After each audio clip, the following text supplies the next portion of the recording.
Hello YouTube, Real Shooting here, and in today's video I'm going to be going over how I installed the anchor wizard on my Oldtown Sportsman 106 pedal drive model. I did mount this on the left side, right behind the seat, pretty close to the, the steering for the rudder, in between the two fishing rod holders. Remember, this rod holder faces forward, this one faces towards the rear.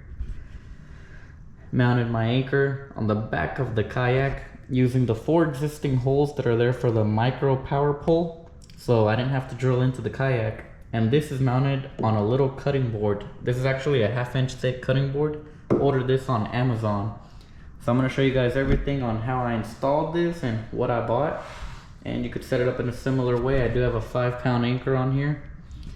So I'm going to start off with all the items. The first thing we got here at the very bottom, we have the Yak Attack 12-inch aluminum top loading gear tracks. So I got the 12-inch one, and I cut this down to 6.5 inches for it to fit in here. I couldn't find a 6-inch track that was aluminum, so I went ahead and bought the 12-inch one, and I cut it with the miter saw. I don't know if I can show you guys this. It's right at 6.5 inches. And then the rest of it, you're gonna use it back here for the anchor wizard trolley system, which is what slides back and forth for the little chute. This is the chute.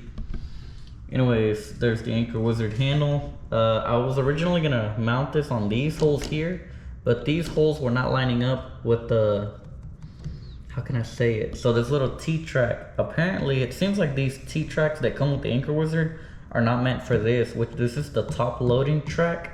I believe these are shallower than like regular kayak mounting tracks. Let me see if I can show you guys. I think this would have had more space, and I didn't try it on this track. But yeah, whenever you mount it with the included hardware, the little T-tracks were hitting the bolts here.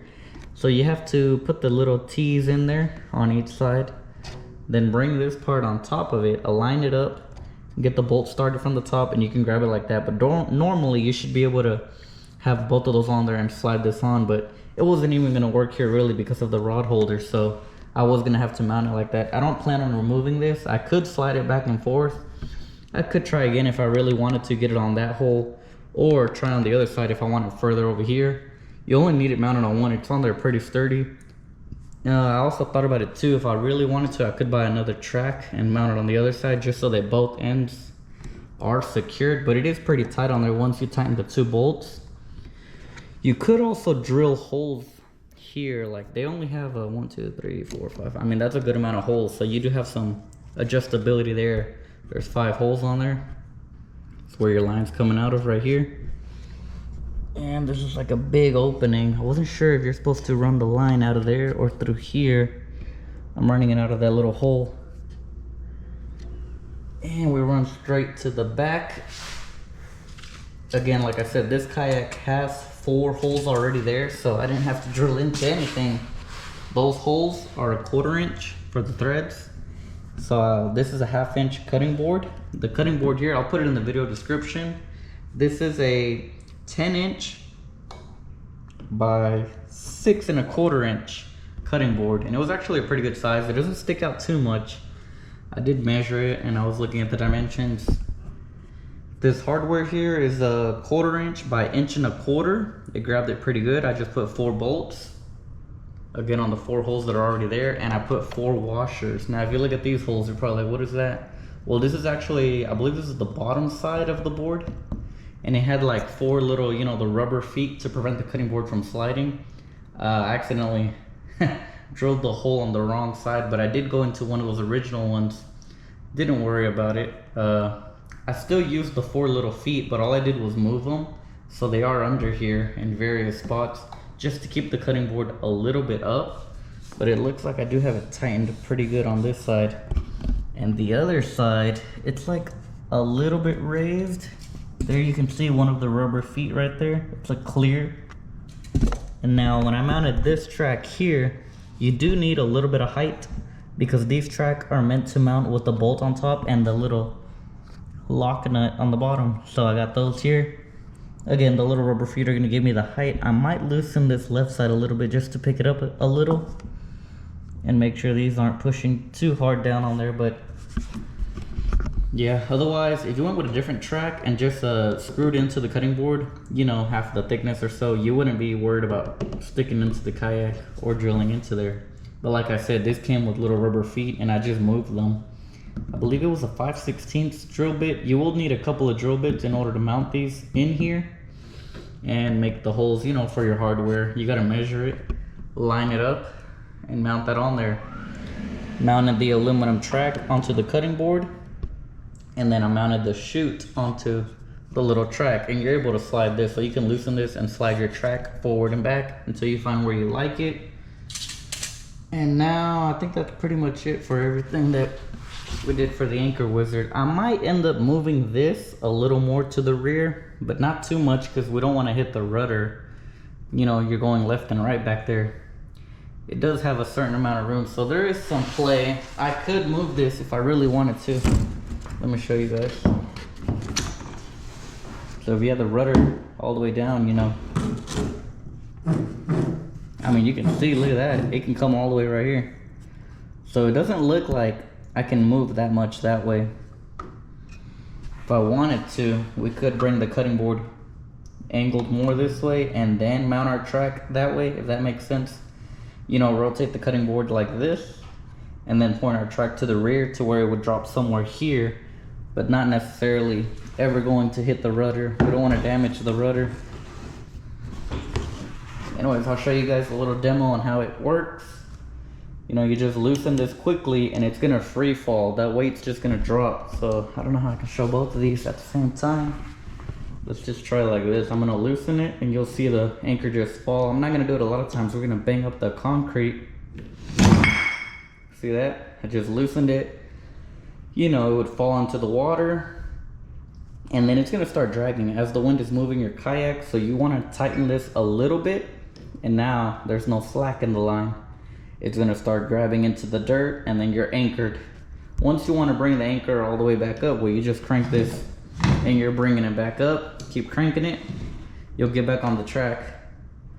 And you can keep pedaling, moving away, changing spots, change your location, you know, loosen it, drop it again. Oh, I stopped it there. It hits pretty hard. I will say this. I went with the 5-pound anchor. This was from Bass Pro Shops. This is the mushroom style anchor. Pretty good anchor. I've been out there about 2 times now in the wind, and this anchor has no problem holding me in position, especially on a windy day. Now, I did want to change this just to make it easier to clip onto the anchor.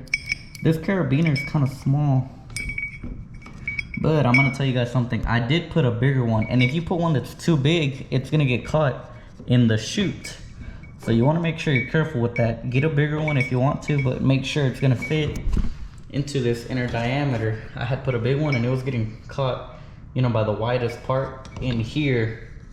You could still unhook it, but you really have to yank the handle and hope that the weight of the anchor would yank it out of there and unclog it. But I went back with the original one. This is the one that comes in the kit and it works fine. You just got to wiggle it on there until you get it on there. See, it's a little tricky to remove. If I really wanted to remove it, just because of how thick the little top part is here, you could machine this down, you know, drill it a little, cut away at it. Yeah, that's a little tricky. I might try and find another one. Just because whenever I do load this on the back of the truck, I do take off the anchor. I don't travel with this back here. I'll unclip this and I'll just tighten the knob and clip this onto here just so it's not dangling everywhere. This, I'll just put it inside the truck. But yeah, you guys, that's pretty much it for the Anchor Wizard. I didn't see a lot of videos on how people mount them, but I have seen other people mounting them on here. They sell various plates. Many people make their own custom ones. They sell them kind of pricey, but like I said, you can make your own out of a cutting board. If you mess up on the holes or if you want to change it, redesign it, you could just order another one. This was around, I want to say around $12 to $15. Not bad at all. Some people might want to mount it on that side just because I've seen people mount motors on here. I don't know if I ever will. Maybe eventually we'll want to mount the motor, and we're definitely going to put it here because these 4 screws, it is a reinforced area if it's made for that micro power pole. So then I would have to come up with a way to mount it on that side. But I think for now, I'm gonna like it like this for sure. It works fine. I really like where I put the anchor wizard here. It's in the rear of the seat. So you know, you're sitting here, you can just lean over your left shoulder, loosen it and tighten it. One thing though, it does get a little bit in the way of this, but you are still able to put your rods here. Just be careful when you're tightening and loosening, or come up with a different way to hold your rods. I will eventually get the fishing kayak crate with the rod holders, and I'm gonna mount them on there, so I wouldn't worry about this one. Then, I do still use this one all the time, just for when I catch fish. Put your rod there, unhook them, let them back in, take the photos. Also mounted this here, the roto grip. This is where I put my net, just lay it on there, put the handle in here.